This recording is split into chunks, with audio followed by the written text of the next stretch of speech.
Happy Monday. Red's not allowed in our building. I'll let it slide one time, but next time let's make sure that doesn't happen, please. But guys, thank you again for being here as always. Proud of our team, and like I said before, man, thank you, Jesus, for the victory. Give him the glory. Proud of our team. Proud of how they've prepped and how they've worked and how they played Saturday. Once you watch the film, there's a lot for us to continue to learn and grow in. And that's the awesome part for my job. And when we meet with our players today is going to be what did we learn and where are we growing to? And there's a lot of good on that film, but there's a lot more things that I'm excited for our position coaches to streamline for our players. Because especially, for me with our coaches and even myself with our team is we've been around them for a while now. They've heard my voice a lot. And we got to make sure in our messaging it is a fire hose for our players and we're not misting them with a bunch of different information. So we're going to be very specific. Hey, each position group, this is what we've learned about ourselves. This is what we have to improve on from this past weekend. And obviously a culmination of the first 4 games that we need to be our best going forward. But I'm proud of the relentless effort our team plays with. You could see on film that's a group of young men that love each other, that play for something bigger than themselves. We got to build on that because there's still some issues in that game that maybe didn't cost us in that game, but just because you win, there's still a lot of things we need to continue to learn and grow. And so I'm excited to do that with our team on Monday or today, and just excited for our guys to continue to build the confidence of who we are as a team, but also knowing that confidence created with how you work every single day. And our practice performance is going to be paramount. There were guys that were banged up last week that weren't able to practice a lot, and they didn't play great in the game. And that's a testament to how you perform in practice is exactly how you're going to play in game.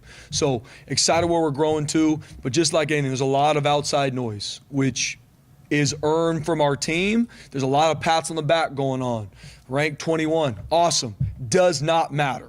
And that's going to be my message again to our team. We played 4 games. We haven't even hit the halfway point of our season yet. We need to keep learning and climbing and growing in everything we do. But proud of where we're at, but we still got a long way to go, and I'm excited to keep pushing forward. I know we talked about the game, post-game, but I'm just proud of the overall team of what our guys were able to accomplish out there. And that's going to be our message to our team going forward into Utah State is here, we are always the hunter at Boise State. It's never, well, I wonder if someone's going to we are always the hunter. And that's in how you prep, how you train, how you go to meetings, how you live your life off the field. Like you are the hunter. You're always focused on how you're growing, how you're going to be on the cutting edge. And this is the biggest game of the season coming up against Utah State. Why? Because it is the next one. And at that point, opponents are nameless and faceless. We have to continue to learn and grow going forward to play our best football. But once again, got to give a shout out to Bronco Nation. I mean, that atmosphere Saturday night on the blue, I don't know your guys' thoughts, but it was one of the most amazing environments I've ever been a part of. That's a testament to our fan base, our students, and got to give even our students another shout out. I mean, the student section, even for this Utah State game, is already sold out. I know the game itself is sold out, and we need everybody to show up, be loud, and be in that game. We're going to need them. So, Bronco Nation, you are the best. We need you. We're in this together. You mentioned the outside noise in the last couple of weeks. Is that because you think you might have a team that could be an issue for? Are you trying to get in front of it? Do you feel like you have, whether it's with playoff projections, with what Ashton's doing, do you feel like you have a team that's going to be able to do a pretty good job of putting that stuff to the side? Well, I think every single college football team has to deal with outside noise, BJ. And it's either negative to where, why are you losing? Why is this not going well? You got to fight that. Or when you're successful, you fight the pats on the back to where the easy thing to do is then become very comfortable and relaxed with your prep because everyone's telling you you're doing a great job, which is the only reason you're doing a good job is because of how you prepped and how you worked. And the second you take your foot off the gas, that will catch you. So I think it's something that time will tell how we handle dealing with the outside noise because I don't think it's human nature to where you hear – and the easy thing is, it's from the media. No, it's from everybody. It's from parents. It's from anybody. Like our players are getting inundated with outside noise, me included.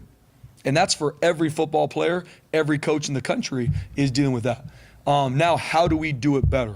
How do we make sure for our players they stay true to their process and their prep to make sure, yes, something you did good, something you didn't do good, that's great, but none of the things that are being talked about outside this building move the needle for our team. What moves the needle for our team is us working, is us practicing our best week of practice. Our best meetings have to be tonight.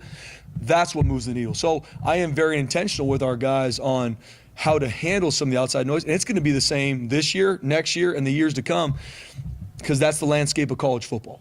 and it's the landscape of what we do, and we got to do it better than somebody else. You mentioned it could be criticisms or pat on the back. I mean, is there a different way to deal with either one of them, or are they kind of both the same, one and the same? I see them as one and the same, because for our players, we as coaches are very direct with them. We are clear and concise with our teaching of this is what you did well, and these are the 2 or 3 things we need you to grow in. Regardless what people on the outside think, regardless what maybe some other voices into our players feel, this is what we need you to improve and grow on, regardless of what happened on Saturday or what happened in the weeks prior. So regardless where you're at as a team, we could be in a very different situation. And I would still talk to our players about how to deal with outside noise, and it's no different for coaches. And we've got to do it better. And it's something that you cannot completely blot out. That's not the reality, and that's okay, because no different for these guys as they grow. And some of our players are going to play in the NFL. Some of our players aren't, but they're going to have situations in life where they're business owners going through it. It's going to be the same. Taking the outside, yep, I hear you.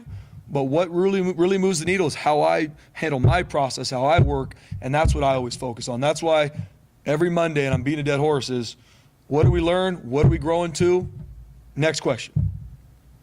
Just with you being ranked, do you think that puts an extra target on your back and gives teams extra motivation? If you're a resume builder now, you're the team to beat. Absolutely. And that's how it's been at Boise State for years here is, and I heard this even my first couple weeks on the job is, hey, every time we play someone, we're going to get their best. Even when you watch film, and maybe if you're watching film, you're not seeing a team that maybe doesn't play as well. When they play Boise State, you're always going to get their best. I heard that 8 years ago. And it's no different now. And the more you win, rankings and all this, the target just becomes even bigger. And that's why my message to our team is going to be, we are always the hunter here. And that's easy to talk about. But what I mean by that is how we work and how we prep. We are on the attack. We attack success. We're not afraid of failure. And, oh, I hope we don't lose. I hope we do. No. We attack success. We're the hunter and how we prep, because the more success you have, yes, the target's going to be in the back. Yes, beating Boise State will be huge for every team we play. But us beating Utah State this weekend is going to be huge for the Broncos, and that's all we care about. What does Utah State do best, let's say, on offense? They've used 2 quarterbacks, I think, because of injury differences. What stands out? Yeah, but first off, I mean, and I know Nate Dreiling, not super well, but I've known him just over the years as a defense. I think, very highly of him as a defensive coordinator. He was at New Mexico State. And being thrown into the situation he was over the summertime, met him in person for the first time at some of these meetings.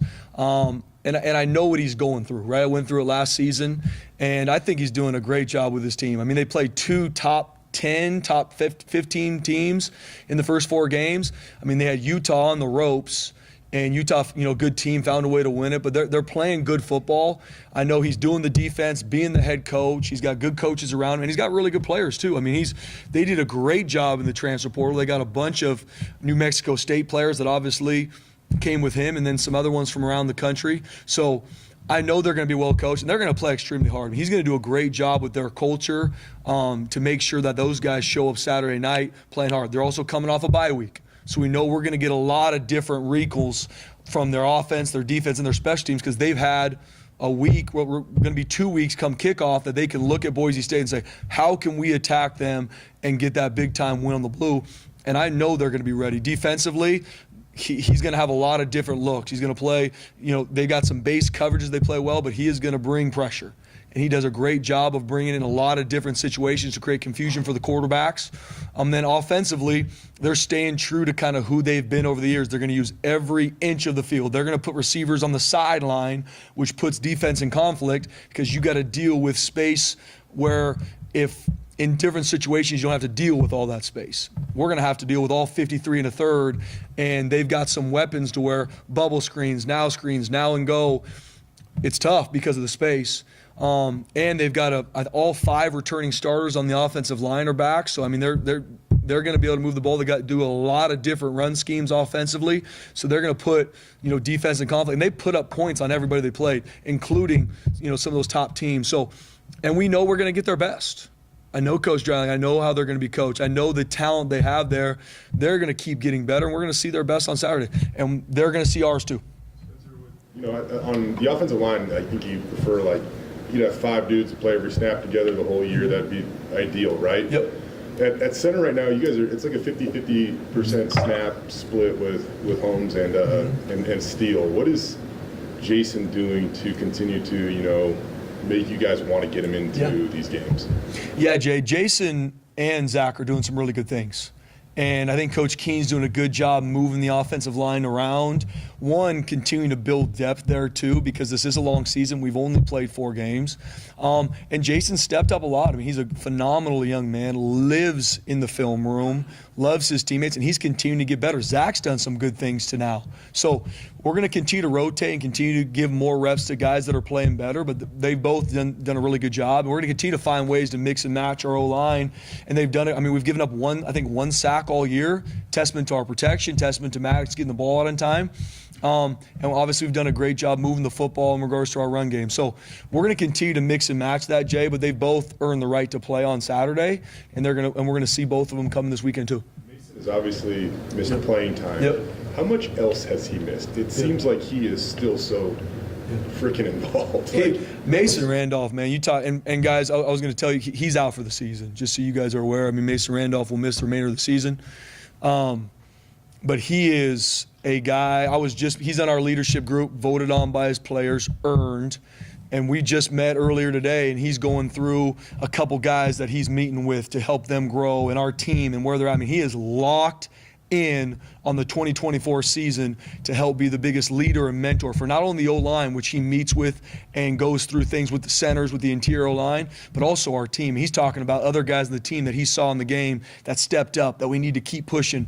And this is a guy, Mason Randolph is locked in on this team, and we need his leadership. And it's going to not only help our team now, but it's going to help him in the future stepping into even a bigger leadership role next season. Maddox Benson, as the leader of this offense, he's moving the ball like crazy. As an individual, his production might be stuck in average. I don't know. How do you rate his first 4 games? Yeah, he was inconsistent on Saturday. Mike, he needs to make the plays he should make. I actually met with Maddox earlier today. I mean, he's an elite competitor. He's frustrated about a couple of the plays he didn't make that we know he can, but he has done a great job making sure our offense is efficient. The calls, the checks, the things that you see that nobody thinks is on the quarterback, we put him on Maddox because he can handle it, and he's going to continue to play better. And that's what we talked about. And I mean, there's some throws on Saturday that he needs to make and he didn't. He will make those going forward. And so he was inconsistent on Saturday. He's going to learn and grow for it, and we'll see the best Maddox we've seen going forward. Ashton, go ahead. Ashton Jeanty mania. Is there a game plan for it? I mean, is there a strategy? Do you want it to simmer? Are you inviting everybody here? I mean, what's the game plan for Ashton Jeanty mania? Yeah, like I've been very open to say in the past, I mean, everything Ashton is getting right now is 100% earned and deserved because of how he's worked and the production he does in the field. Because he's not only the elite running back that the nation has privilege to watch on Saturdays, he's one of the best teammates and leaders I've ever been around. A guy that deeply cares about his teammate, lives in the training room, lives in the film room, and wants nothing more than the success of our entire team. Not what can this team do for Ashton. Ashton is all about this team. So all the things that's being talked about Ashton is deserved. He is the best player in the country. Now, for me, I meet with Ashton on this, I got to continue to find ways to protect Ashton too. And I'm not talking in regards to on the field. I'm talking about some of the outside noise going on, because all of this is coming about not because Ashton had a great couple interviews. It's because he's doing it on the field. And he's doing it off the field in regards to how he's leading his teammates and how he's being a pivotal part of our entire team. So we're going to continue to look for strategic ways with Ash to make sure nothing takes him off his grind, his path, his mission, and going to be smart with the times that he's speaking to the media and the times that he's pulled in situations. Because he could, I mean, if we open the gates for him, he could be on a podcast or meet with the media all day long, which will take away from him become the best version of himself and him doing what our team needs him to do. So we're going to be smart. We're thinking through some strategic ways. And I've told Ash, I'm going to be intentional to protect him, his time, to make sure he can stay focused on what really matters, which is his leading this team and him making sure that he continues to grow throughout the season. Chase Penry's been getting more involved in the offense. Obviously, the injury last year slowed him down, but what have you seen in his growth over the last few years? Chase Penry is a great teammate. I mean, even the first couple games, got a couple reps, not a ton. Latrell gets banged up, doesn't play on Saturday. Chase Penry steps up and has one of the biggest catches in the game on that 3rd and XL that he was able to jump forward and get the first down. That's what I love about Chase. I mean, he cares about his team. He's going to do the dirty work. And then when he's called upon to carry the flag and help our team, he did a really good job on Saturday, and we're going to need that from him down the stretch. What's going on with Prince Strong? So Prince, we missed him a couple times on Saturday. I mean, there's a couple times in the end zone where Prince is open and we don't give him the ball. And so we need to do a better job getting him the football, and Prince needs to do a better job being consistent in everything he does. And he's grown. He had a good week of practice next week. Now my message to Prince this week is, can we stack 2 weeks of good practice back to back? Because for me, it is all about the team. I don't ever leave a game and think, well, who do we need to get the ball more because of this? No, it's what helps our team win. Now, Prince playing his best football helps our team, and we need that from him. We need him to do that in practice on Tuesday and Wednesday, and he had a good week last week. We need him to build on that. And I thought Bolt did some better things last week in practice. He had one of his better weeks of practice. Missed a couple times in regards to the throw and right through his fingertips on one, but the more you perform in practice and put it on film in practice, you will make those plays in the game. It doesn't mean it's going to be that Saturday. But when your number's called for our team, if you continue to do it in practice, it will show up in the game. So our receivers in general, I mean, Cam Camper's playing at a very high level. Earned and deserved, and he's going to continue to do it. He does it in practice. What I see on Saturday night when the nation watches, I see Tuesday and Wednesday. Now I'm excited for the rest of our receiving core to continue to step up and do the same thing. Make the plays in practice, they'll hop in the game. But the reality of playing receiver, sometimes the coverage dictates the ball to go somewhere else. A couple for Prince, he was open, we just didn't give him the ball. And so that's something for our offense. We're going to continue to grow our pass game, and I know we will. I'm not sure what you're willing to say about James Ferguson Reynolds, but you had to obviously mid-game switch things up. Yep. That affected kickoff and holding and a lot of different stuff. So what you think is some of how that all shaked out, and what's the plan for this week? Yeah, BJ. So still working through with JFR. I mean, right now he's banged up. He was in the training room earlier today. I know our doctors are working through it to see is he going to be available this weekend? Is he not? It's going to be on the fence to see if he's going to be available this weekend. We'll work through that. But I'm really proud of Jarrett Reeser stepping up. We needed him to. I mean, we need to be more consistent with getting touchbacks. And obviously when the ball gets taken out, our kickoff coverage is improved. We improved on that. Still not where we need to be at from a special team standpoint. There's still a lot of meat on the bone. But I'm proud of our guys stepping up. Terrence stepping up and being our punter in game. Did in practice, first time he had to do it for us in game. He did some good things, and especially for him with James banged up. We'll see kind of where the injury is here the next couple of days, BJ, but Terrence got to be ready to roll. And Jarrett Reeser stepping up and kicking the ball to get majority touchbacks, huge for our team. The emphasis we put on special teams and winning the hidden yardage that we talk about that happens on punt and kickoff is huge, and we have not won that over these first couple games. We need to down the stretch. You kind of use that same analogy after the game talking about the passing game. I know you touched on Maddox a little bit earlier, but how do you get the meat off the bone, I guess, when it comes to that? And in a weird way, is it encouraging at all that you're averaging over 45 points per game and you still feel like there is room to grow? Yeah, as a coach, there's always going to be things that you look at, regardless, even in the run game. Like right now, we're doing a really good job running the football. There's a lot of stuff in regards to our run game, from blocks, missed blocks, things that Ashton just made happen on his own that we got to clean up, we got to grow in, and that's the message in everything. Not just stats only tell you one part of the story. Same with our pass game. I think we're doing some really good things. We haven't had the stats that we need to, and we need to make sure we make these throws that we need to make. We got to make sure that we ID the things we need to ID. So there's some things that we're doing well, but we got to continue to practice. We got to continue to grow in it. We got to continue to find the receivers that can step up to win their one-on-ones when the ball in the air. We make that catch, and that quarterback, we got to make sure we get it to him.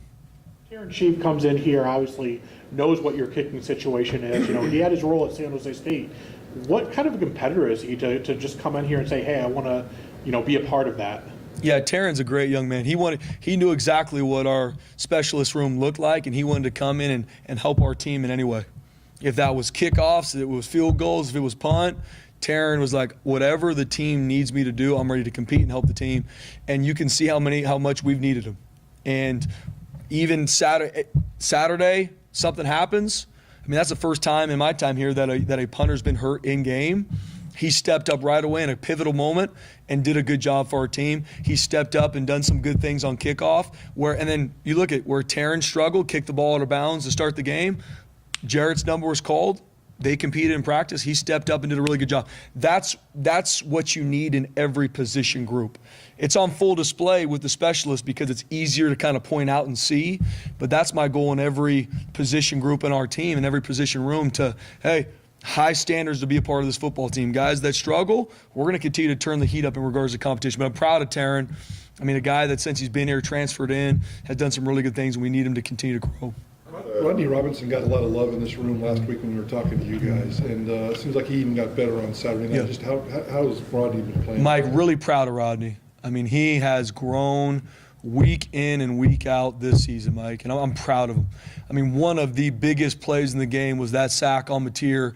It was almost like a turnover because it took him completely out of field goal range, but I'm proud of where Rodney's grown to. Still some things that we're excited for him to continue to grow in and the consistency that Rodney plays with. But that young man loves his team.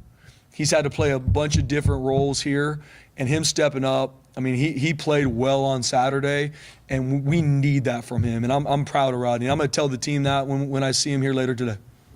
Just sticking with Rodney for a second, like, I mean, it feels weird to say he lost his starting job because he's still playing so much for you guys. But, I mean, he kind of did at the same time.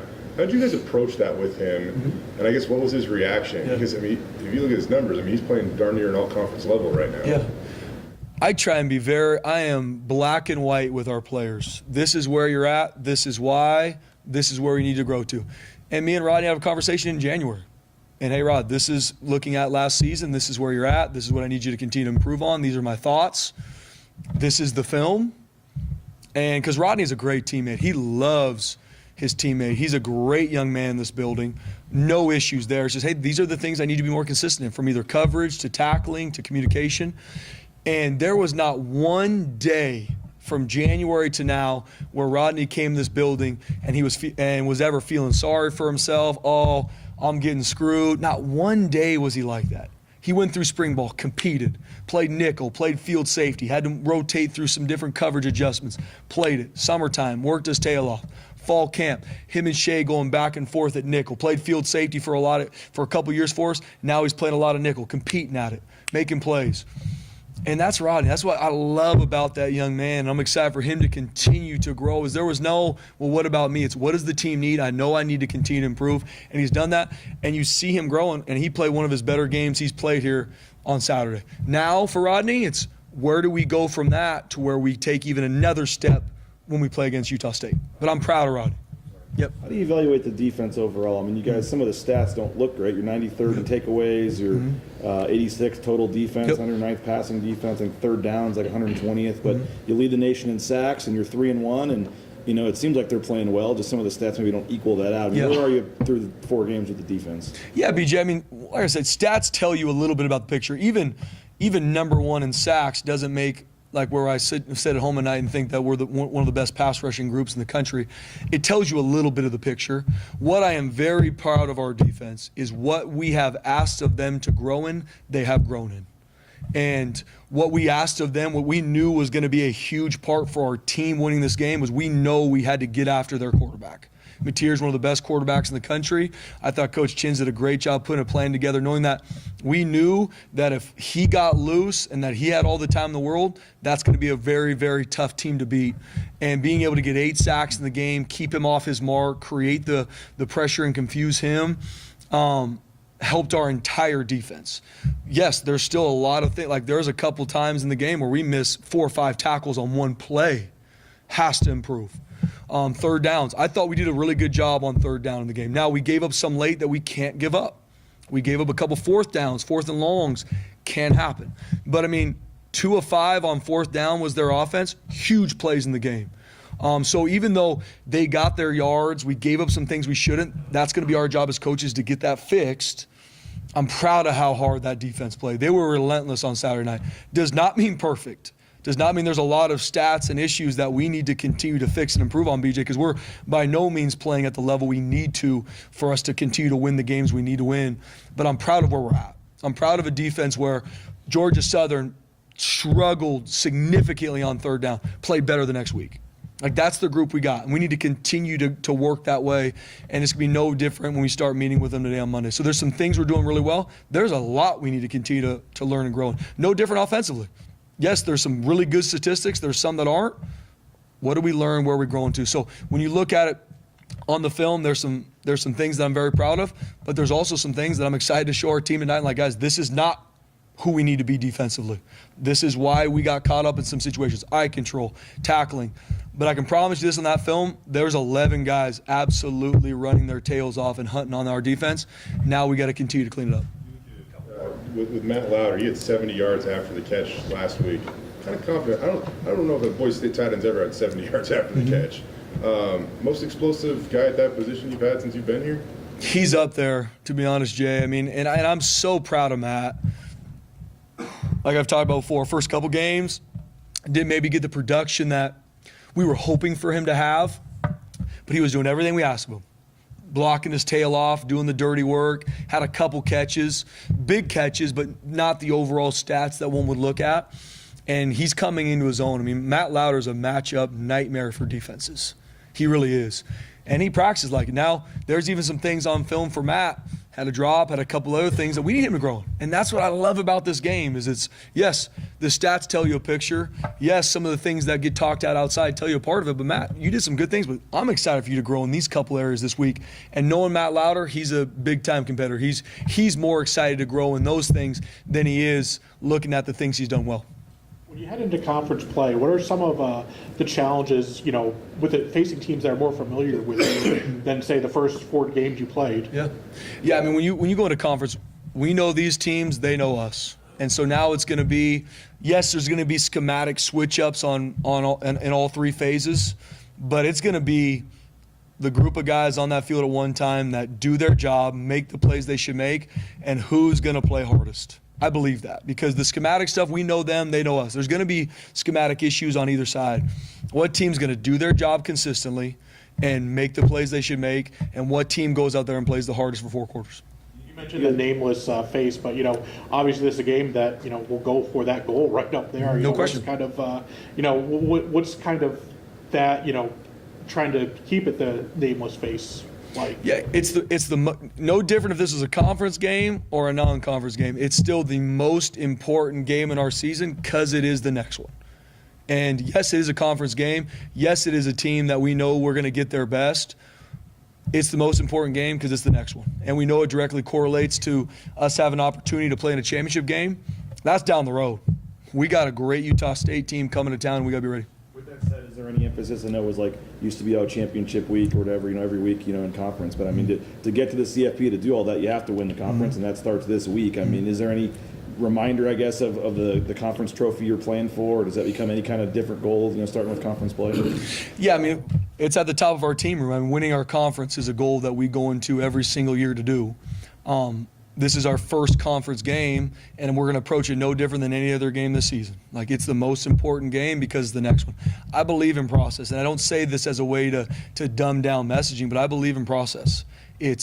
We have to continue to improve our process from what did we learn from the first games, what did we learn last Saturday night, and how do we as a Boise State football team play our best football on Saturday? Because that is really all that matters. Mountain West Championship, college football playoff. Guys, that is months away. But if we look at those things ahead of us, we're going to trip and fall and crash against the rocks because we're worried about things we don't control. What we control is at 5 o'clock on Saturday night, we're going to go toe-to-toe with a really good opponent. We better prep our tails off and have our best week to earn the right. Going back and watching some of Ashton's runs, is there any moment that just immediately pops out to you? Just because, he had a number of crazy ones. But There's no question. Is there any moment that, I don't know if you take a moment to show the team or something like that, extra effort, anything like that this week? Yeah, I got a couple clips I'm going to show the team because there are. There's a couple runs, if not more than even a couple, where, I bet you at least 8 or 9 defenders had a dead-to-right shot on Ashton. He found a way to spin out of it, run over him, make a guy miss, and just absolutely strain to either make a touchdown, get the first down. And that's a testament to who he is, how he practices, and who he is as a young man. And so I'm going to show those clips. But it's also reality. I know our players watch a ton of Ashton Jeanty on their own time. So we could sit in here all day and watch Ashton. I'm going to show the clips that directly correlate to who we are as a football team. Relentless effort, explosives, and the ball. Those are the three categories I always hit with our team. And I'm going to show the clips of relentless effort from Ashton. I'm going to show the relentless effort clips from a receiver blocking downfield to help him. I'm going to show the relentless effort clips of being smart in a game where, okay, are we getting personal foul calls because we're losing our emotion? We're not playing smart. That's a direct correlation to losing football games. I show those clips because we could be in here all day showing highlights of guys doing some good stuff. They'll see that. They see that stuff on their own. They get it sent to them from their parents. I want to focus on the things. What are we learning, where we're growing to, and what are clips of us being exactly who we want to be. All right, thank you. Appreciate it, guys. Thanks, Coach.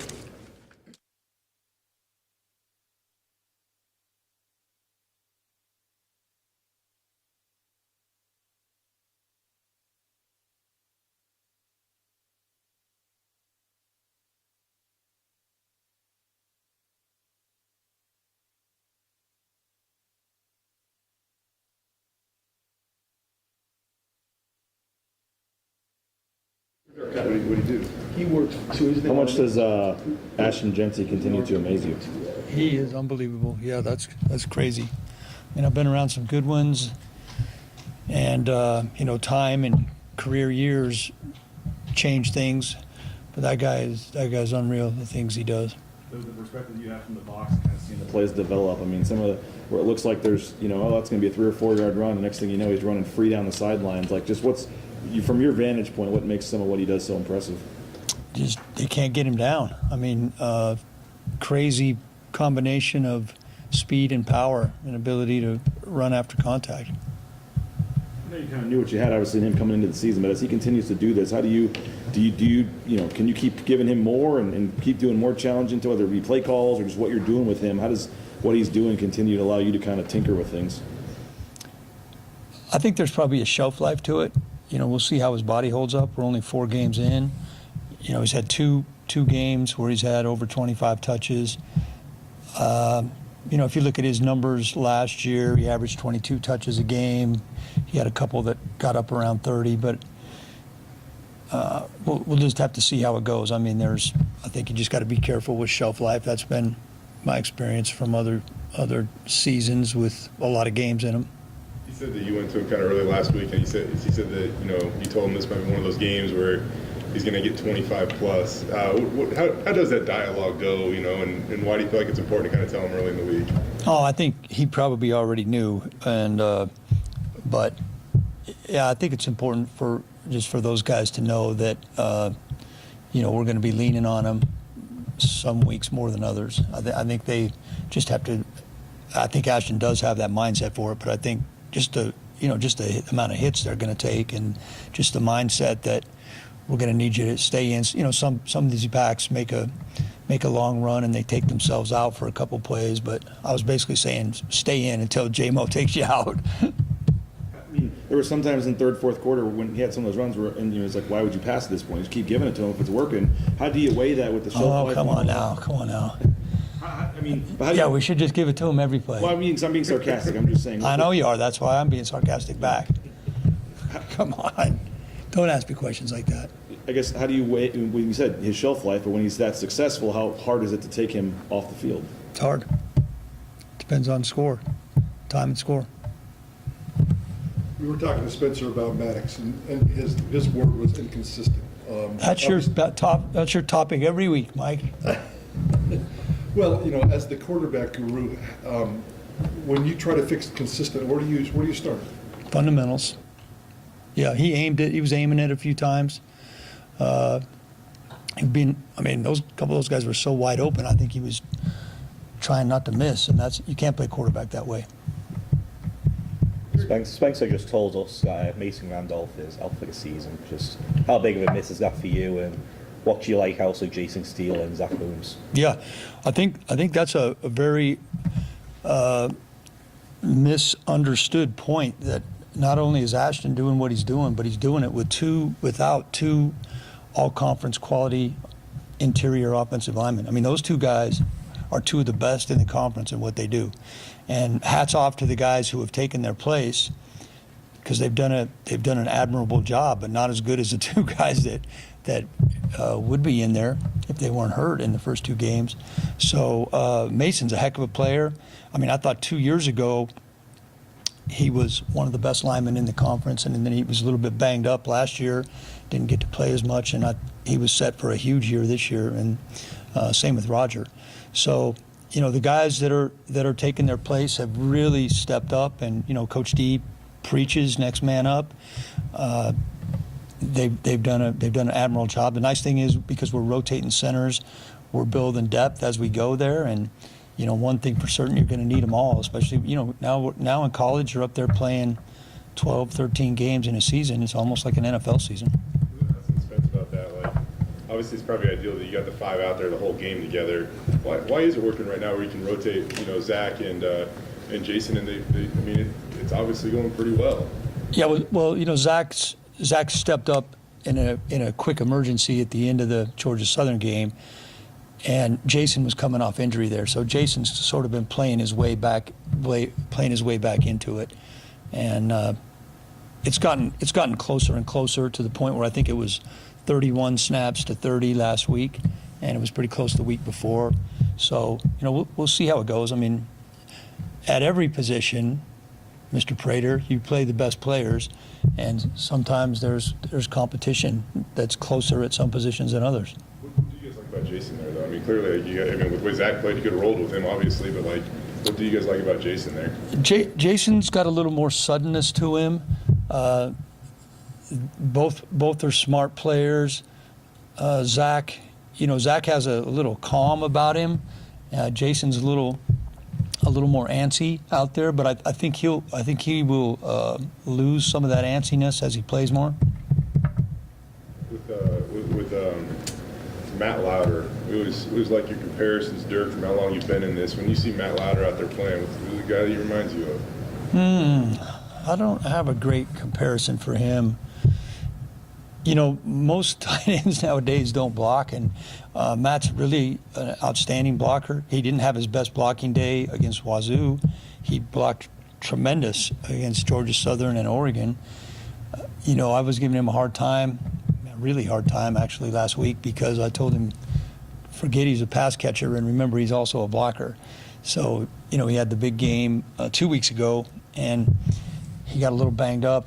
Maybe he forgot that he was a blocker too, but he did look good running. That was his best game running after the catch, and those were 2 big plays. How valuable are those kind of extra credit yards, if you will, and especially to get them from your tight end? Well, yeah, I mean, that's in the NFL. You have that, but a lot of those guys are just big wide receivers. So, you know, like I said, I go back to Matt, a 245 pound guy that, you know, when he comes across and hits people, and he's got excellent feet. So not only is he a position blocker, but he can also move people. Especially the fact that we were missing the Latrell Capels at wideout, so you need to get some explosive plays somewhere else. And you know, we're still a work in progress behind Cam Camper and Latrell at wide receiver. The other guys are working hard, and they all want more balls, of course, to show that they are that explosive guy. But right now, Matt's filling that role. Yeah, Prince Strong's one of those guys. He has 3 catches through 4 games. How do you get him going a little bit? Spencer said he was open a few times and he didn't. He was. He had 3 times in the first half where either the ball went somewhere else. You know, he was just maybe number 2 in the progression, and it went to number 1. We missed him for a touchdown on that drive that we had to settle for the field goal. I mean, he ran a corner route. He was in the back corner, and Mad Dog looked at him, and that's when Mad Dog pulled it down and then fumbled it at the end of the run. But that should have been a touchdown for Prince. It's really similar.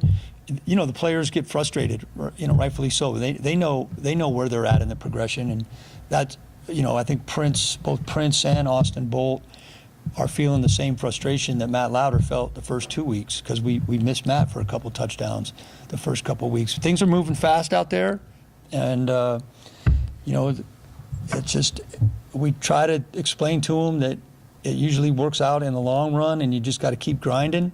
That's easier said than done, for sure. How do you deal with that? I mean, you got a deep wide receiver room, you got a run-first offense. all these guys want these balls, and they probably come to you and say that. So with your experience, how do you kind of talk them off that ledge and say it's going to be all right? Yeah, no, it's hard. I mean, the number one thing is it's a team game, and that was an excellent, excellent, excellent team win. And it's very hard in this day and age, because selfishness is everywhere, to realize that it's about the team winning the game, not about your individual stats. So that's the transfer portal is the perfect thing for that, because a guy can go catch 42 bubble screens and lose by 50 points, or he can come here and play in a. If we didn't have such dominant run blocking O linemen, and obviously a tradition of great running backs, maybe with the best one ever right now, I mean, that's our best chance to win. I mean, it'd be stupid for us to not play. Shoot, BJ wants us to give it to him every play. We won't ever recruit a wide receiver again. Having Breezy back, and where he's factoring in RB2, I know he probably didn't have the game he wanted. I don't know if it was Russ. Just assessed having him back. And Yep. Well, we need to have him back, and running backs are the position that gets nicked up more than any other. You got to remember, it's been a while since he's been out there. So, to have his first, he didn't really have any contact a whole lot all through fall camp. So to have your first live hits be against a defense like Washington State, it might take him a minute, but just put on the film from last year. He was a pretty good player, and he'll come back fast. You said tight ends don't block anymore like they used to. Why is that? Is the game changing? Is it selfishness? What's the reason there? Well, the spread offense. I mean, there's not a lot of run first teams left. There's Army, there's Navy, and there's Boise State. Chase Henry, a guy who's kind of been slowed by injuries his first 2 years here, but with Luttrell out, he takes his chance. He has that big catch on third down. What can he bring to this offense? Chase is a very smart player, can play all three spots, and so with Luttrell out, he jumped in and primarily played in the slot for us. Chase is a tough player. He's not the biggest guy in the world, but Chase was in there mixing it up in the blocking. He's a good route runner. He's got good hands, and that was a nice play on that. That was a big third down that he made for us. So yeah, Chase is a versatile player that's going to help us. Anything else? How close is Gage to being to being a big time left tackle? I thought Cage played really outstanding on Saturday. He just doesn't make very many mistakes. He's so quiet, you don't even know he's there. But when you turn the film on, you're going, oh, 77, nice job. 77, that was a nice play. 77, good job. All of our O-linemen are playing so hard, but Cage is just he's gifted athletically. He's got the combination of size, intelligence, and athleticism that is probably going to help him a lot when he leaves here. all right, thank you. Thanks.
What's up, Eric? Questions? I feel like the defense is playing better than maybe some of the season stats show. I mean, how do you feel? I know you're improving every week, but how do you look at kind of just your big picture of where you guys are? I'm sure you're going to never be perfect, but I mean, you lead the nation in sacks. You're obviously doing a lot of good things. But yeah, I think stats, you can kind of make them how you want them. I think you always have to do what it takes to win the game. And we knew kind of going in that game, John Mateer is a heck of a football player. We had to limit him. Obviously did not do a good job of limiting him on the first drive, but we knew we had to take. There's things you have to take away, and when you take away things, you got to give up things. You're going to lead to some other stats that are probably not as good. So I think that, so far we have not been perfect. We have a long way to go. We have a lot of things to improve on, but we've done a good job of taking away what we need to in order to help the team win football games. I think Georgia Southern, we had some errors on defense that we would like to take back. We'd like to have those again. Can't do it. Got to move on. But I think they did a good job of the game plan. The frustrating thing, I think, for our staff was that last drive of the game didn't finish the game how we wanted to. And once again, statistically, that leads to things that you don't want. Just like at the end of the Portland State game, you give up a third down and their biggest run play of the game on a victory where, quote unquote, you won the situation, doesn't look very good in the stat book. But those things are all out there. Those are all things we got to improve on. Like I said, the last drive, love to have that one back, love to finish the football game better. We got to do a better job at the end of the game. After Mateer breaks off that 52-yard run, do you guys make any adjustments, or was it just a matter of focusing in on containing him? No, I think it was just an execution. They came out of the huddle on the sideline, and I wish I would have had that call back, if you want to know the truth. They came out in a different personnel than they've shown, and it was hard to see who they were coming out. I should have saw it better, but I'd like to have that call back. I don't think I put the kids in the best situation possible on that call. We didn't execute it the way we should have, but I would like to have that call back. You've talked about what you didn't like. Well, it felt like this past weekend was the first game where we've ranked, that was a solid defensive performance kind of across the board. What did you like this past weekend? What did I like? I'm glad that was the first time you thought we played good. I did like that we sacked the quarterback a lot. We got to the quarterback, but what we talked about all week, right? We have to keep him from running the football, which we did. Other than the first play that we just discussed, we got some hits on the quarterback. I thought we did a good job of keeping things in front of us for the most part. He can throw the ball a long ways, like he can throw a deep ball. And so we did a good job keeping things in front of us. We had a deep ball that we gave up, but for the most part, the DBs did a really good job all football game. And I thought we did a good job pressuring, confusing them with our looks. And I thought the kids executed those third downs, those second and long calls really well. And I thought that they played really, really hard. It wasn't perfect. We had some missed tackles. We had some leverage issues, but they played really, really hard. And I was proud to watch their effort on film.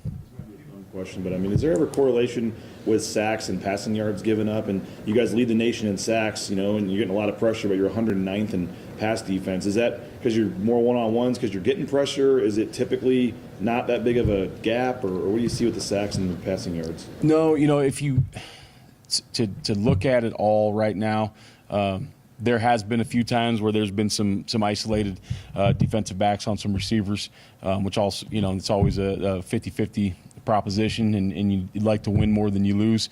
But I think really right now in the pass game, the thing that we need to do better from a defensive backfield standpoint is just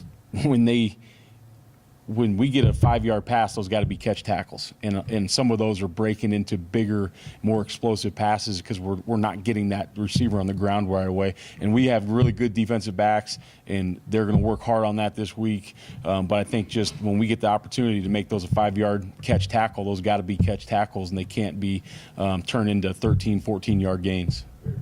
Going back to January, Spencer said that he talked with Rodney Robinson about maybe we'll call it a new vision for what he does for you guys. Where did you find that he can make an impact? Like, where did you find his value to what he's doing right now? Yeah, Rodney, I mean, he has a he has a big skill set, a very wide skill set of things he can do. Just as we went through spring, I think having him closer to the football, having him getting a little more in the action, he seemed to make a lot of plays. He did a nice job in spring and fall setting the edge. He did a nice job blitzing. He's done a nice job in the underneath coverage stuff. So I think he's embraced kind of what he's asked to do in the defense right now, and he's done a really good job. And I think the other thing with Rod is his ability to, knock on wood, hasn't happened yet, but his ability to play a lot of different spots in the back end. He understands those positions. He understands the scheme. So to have that versatility and never have to worry about, well, if somebody goes down, what are we going to do? We know we always got Rod that can play multiple positions, and he can help shore that thing up. How big was that sack? But, I mean, it seemed like you guys were on the field forever. And, over 8 minutes, and he ends that drive with a sack to knock him out of field goal range. I mean, it's huge. It's huge to anytime you can take points off the boards, anytime that you can knock them out of field goal range. I mean, that's, I don't know I can't remember if we scored or not on the next drive, but that's somewhere from a 3 to a 10-point swing. So anytime you can take points off the board is a huge play in the football game. Kind of been the odd man out in that starting lineup, but like you just said, he can play in just about any position. What kind of a team guy does it take to, take that when you have that kind of disappointment, but say, okay, yeah, I'll do whatever I need? Yeah, I mean, I think it's obviously, it takes a special player, special team to not be the quote-unquote starter on paper, but I think I see things much differently than you guys do. I hope the kids see it the same way. Than the media or Twitter or the card that goes out. Like Rodney Robinson and Shea Oladipo are both starters, right? Marco and Drew are both starters. Like we're playing some different packages where the depth at those positions sometimes isn't always exactly what you want in college football. So how do you protect those guys? You're rolling them in and out. But to me, those guys are starters. And I know they don't go on the card and they don't walk out there first for the first play of the game, or they don't get their thing on the scoreboard. But to me, they're starters. Like, I don't care who's in the game. I don't tell coaches, hey, make sure this guy's in the game. It's just we're rotating those guys through, and they're playing the same amount of reps. So to me, we have way more than 11 starters, if that makes sense to you guys. Are you playing more dime this year because of the personnel, or is more of the situation just dictating? Yeah, I think it's always, about your personnel. How can you maintain depth with your personnel? And then we always got to look at who we're playing. And it might look different if you're playing a team that's a big 2 tight ends in the game and running the football. It might look way different. But so far this year, the teams we've played have been a lot of 11 personnel and a lot of spread formations, a lot of trying to get you in space. How much does Alexander Tubner allow you guys to play that much dime too, and his ability to come down the box and almost be a linebacker? It seems like for a lot for you guys. Yeah, I mean, Tubes allows you to do a ton. And last year, at the end of the year, Ty Benefield was playing that position, and he allowed us to do a ton. And it's not necessarily the skill set with those guys, because I think there's a lot of safeties in today's football game that have that skill set. With Tubes, it's the mental process. Like, if we go to nickel, he can play boundary safety. If we go to dime, he can play dime. If we go to other personnel packages on third down, he can do whatever we ask him to do. He can blitz like a linebacker. He understands the drops, not only the drops, but the drops from the line of scrimmage where he has to end up. So the mental piece from him and helping other guys get lined up is the huge part for us. Ahmed's had a lot of big games here, but in terms of like where that one last Saturday ranks, where does it rank for you? For Ahmed, I think probably his best game that I've been here. I'd have to go back and check, but probably his best game since I've been here as a Bronco. And I don't know the games where I wasn't here, but he played really hard, and he was very productive, and he made a big impact on that football game. I mean, nothing really ever surprises you with him, but we knew this year that coming in, people were going to know who 91 was, and it seems like he's definitely starting to figure it out. I mean, he had sacked in the first game. He's found a way to get home in each of the last 3 games, though. So how has he kind of started to figure it out, I guess? Yeah, I think I don't know if it's him figuring it out. I think he's probably got it figured out. I thought Georgia Southern, those guys did a good job of getting the ball out quickly. And then, Portland State, he had the opportunity for multiple sacks, and we didn't get the guy on the ground, and he's got that corrected. So Ahmed's a special kid, man. He understands what he didn't do well the previous week. He understands what he did do well, and he works to correct the things. Like, he's not worried, oh, that worked, so I'm going to continue to do that. He wants to correct the things that he didn't do well, so he can even out that game. And he does a great job week to week of working, and he just works. What's Utah State's best strengths offensively? Yeah, they have a really good running back. They have a slot receiver, number 23, and an edge receiver, number 1, that are dangerous players, and they do a good job formationally of stretching the defense, both vertically and horizontally by formation, vertically with some of the routes.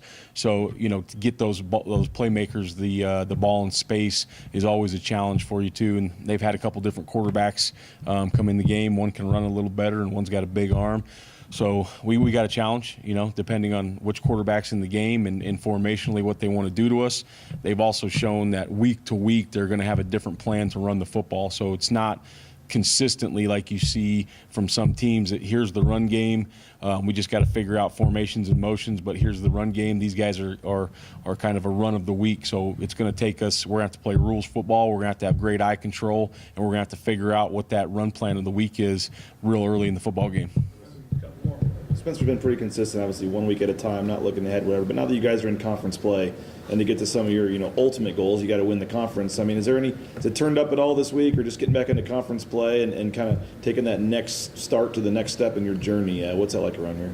Yeah, I think every week should be the same, right? If you're trying to reach your ultimate goal, I know it's cliche, but it's a nameless, faceless opponent. And if you want to know the truth, we haven't done anything in the Mountain West yet. We have 0 wins. So we're the same as everybody else. We got to win our first Mountain West game before we can even talk about anything else. So it's about Utah State, but more importantly, it's about Boise State right now. And we need to get things fixed on defense, and we need to move forward with the progression of the package. And we just need to have a great week of practice so we can go out and operate on Saturday afternoon. John that's here on 4th and 1 probably has a pretty good batting average. Can you take us through the eyes of Marco Notriani on that play and what he was able to do? Yeah, so, I want to say this first off. Our assistant coaches, okay, they had a sneak on 4th and 1, okay, which we were not prepared for. Error on me, okay. After that play, we said they're going to come back to that because that didn't look very good. Okay, our assistant coaches, I got the information down to them. They got that thing drawn up in a hurry. They got that all worked out. They got it lined up perfectly. And Coach Collins and Coach Stockton told Marco exactly how to play that thing. So I want to make sure that everybody understands those assistant coaches did an unbelievable job. And then the kids went out and operated that thing like we practiced it all week, and we didn't. So that was an awesome job by them.